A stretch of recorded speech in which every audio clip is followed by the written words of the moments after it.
right, welcome to another episode of the Shadow People podcast. We have an awesome episode for you today. In this week's edition of the Shadow People podcast, we discuss the 1983 cult horror smash, Sleepaway Camp. Let's get that intro going.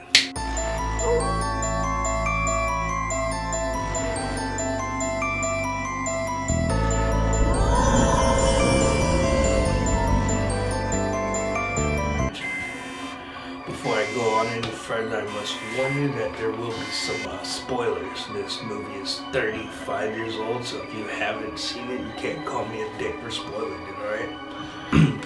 Picture this, 8 to 10-year-old Jason pops in the VHS of Sleepaway Camp for the very first time. This film is known for having one of the biggest surprise endings in the horror genre, like point blank. And if you've seen it, then you know the ending that I'm talking about. So imagine yourself in my shoes, 10 years old, never seen this damn movie, and when you come to the ending and you see, spoiler alert, you see 13-year-old Angela holding, I think, a knife in one hand, the dude's head in the other hand, and she has a penis, and she has a dong, a wiener, a dick, whatever you want to call it. At 10 years old, I didn't know how to process that. So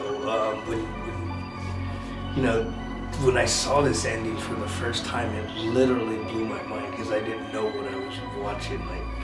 I had to step back for a second. I said last week on the Cannibal Holocaust episode that I wanted to start like a string of podcasts about films that can't be made these days or wouldn't have the same impact, and this is definitely on that list. Probably right after Cannibal Holocaust for that reason. One, it wouldn't have the same impact, especially, the scene showing that Angela was actually born a boy. I don't think it would have the same impact because it's not as shocking now. More people are used to seeing that on TV. They're used to seeing stuff like that. Transgender, that really wasn't a thing when I was growing up. I'm not saying that there weren't people that weren't transgender, it's just it wasn't talked about, it wasn't mainstream, it was literally people were getting murdered, beat up at the time. So in 1983 to have this ending, it took a lot of balls, but at the same time it was mind-blowing.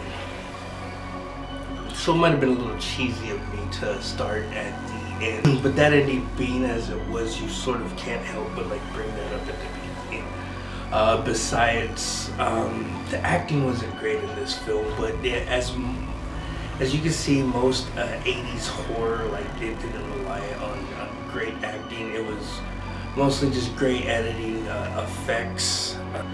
There were great practical effects. A lot of the kills were, very experimental in those days, and it really worked. It really worked because at the time, for me personally, I wasn't desensitized as I am now. There's certain moments in horror that you can look back on, like the Exorcist scene, how the Exorcist where her head starts spinning, just how that's just one of the most iconic scenes. Freddy's gloved hand coming right in between Nancy's legs while she's bathing. That's one of the most iconic scenes. Kevin Bacon getting the arrow through his throat.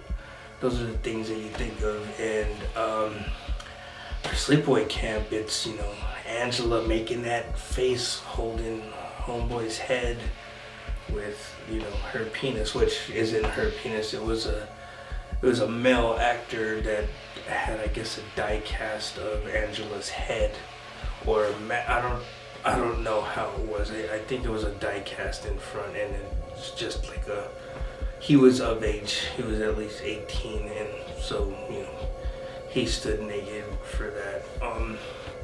The plot of Sleepaway Camp is this: Angela, the main character, and her cousin Ricky go to Camp Arawak for the summer. Ricky has been before. Angela had just moved in with her aunt, who's a doctor, after Angela suffered a tragic accident.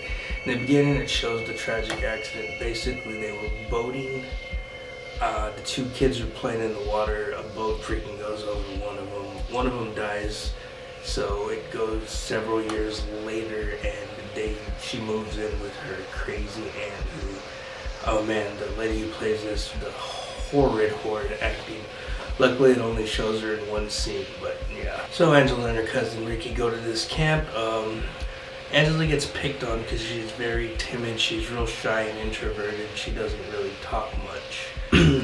She doesn't really talk much, and she's a young teenager, so it sort of gives you that, you know, you're going through that awkward stage. She feels a little bit off at that time.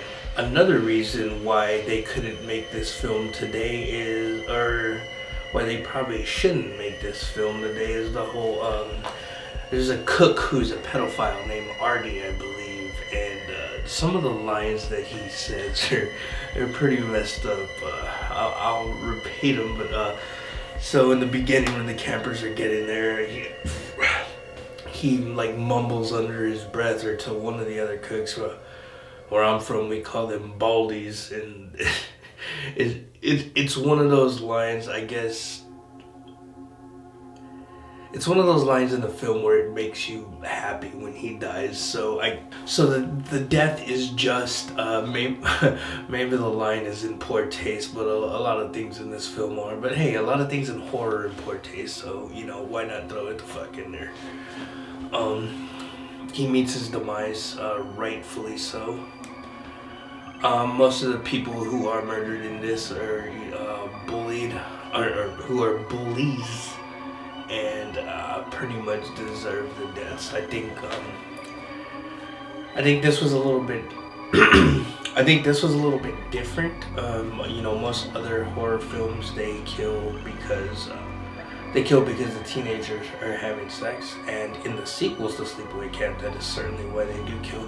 But this one, it seemed, I'm not going to say it seemed more just, but the reasons for why they did kill were different. There aren't too many big name actors in this film. However, in each of the Sleepaway Camp franchises, there are actors who are relatives of famous celebrities. In the original Sleepaway Camp, the character of Ben the cook is played by Robert Earl Jones, who is the brother of James Earl Jones, famous actor.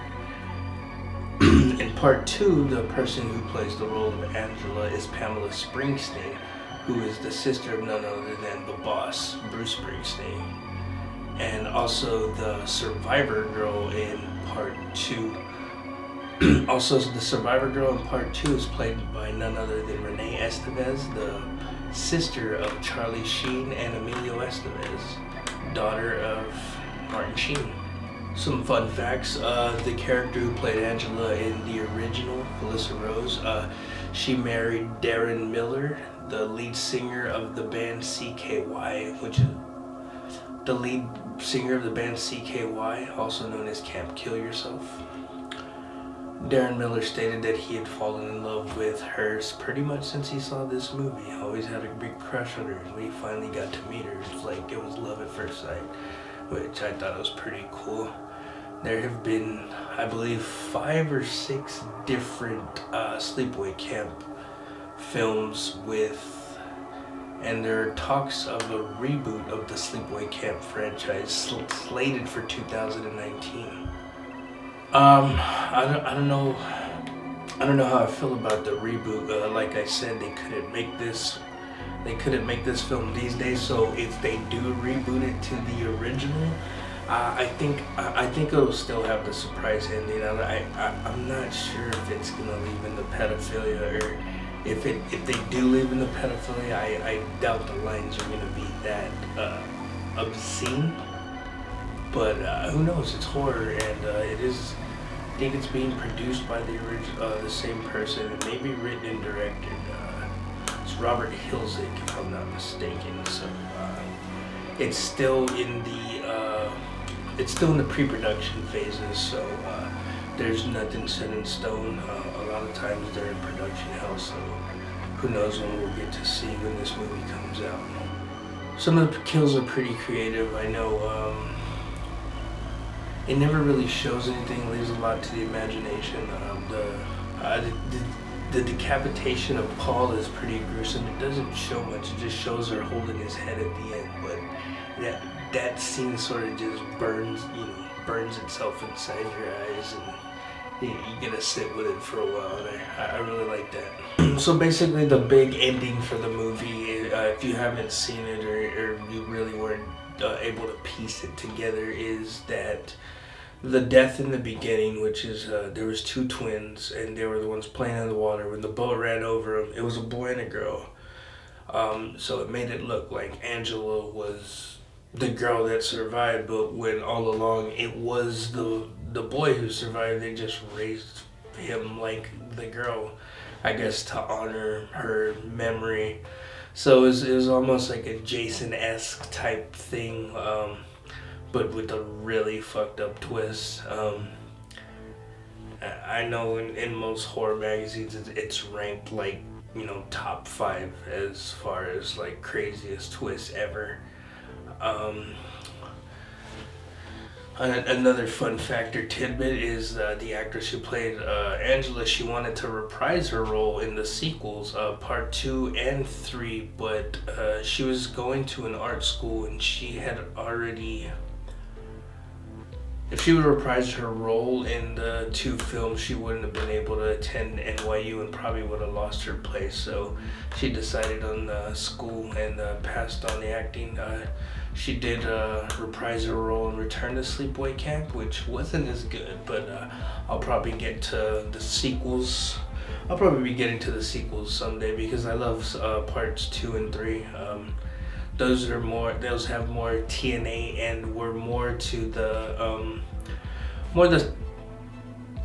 they stuck more to the blueprint in the slasher genre, and so I guess those were always a little bit more enjoyable. However, the original, just hands down for the ending alone, is totally worth the watch. So if you haven't seen it, please do. And if you have, watch it again, because I guarantee you it still holds the test of time. However, the acting might be a little bit rough to sit through. Alright, so that's all we have for this film. So be sure to join us. I hope to put out another episode in a couple of days, if not next week. The next couple episodes, I've been talking to some people on, yes, I'm not only going to do 80s, I'm going to do everything, but the first couple of episodes, especially since it's October, is going to be 80s horror. Probably going to work my way up to Halloween and the original and the reboot, since both of them are from John Carpenter. I want to try to do the Night of the Demons, Return of the Living Dead. I'm going to do a punk series. I'm going to do Night of the Living Demons, Return of the Living Dead, and soon I'm going to give my reaction on The Curse of La Llorona and why people got mad because, not La Llorona, but the main actress is played by Linda Cardellini. Not a whole lot of people like that. Stay tuned, be on the lookout for that reaction. As always, just like and subscribe and keep watching, man. Roll that intro.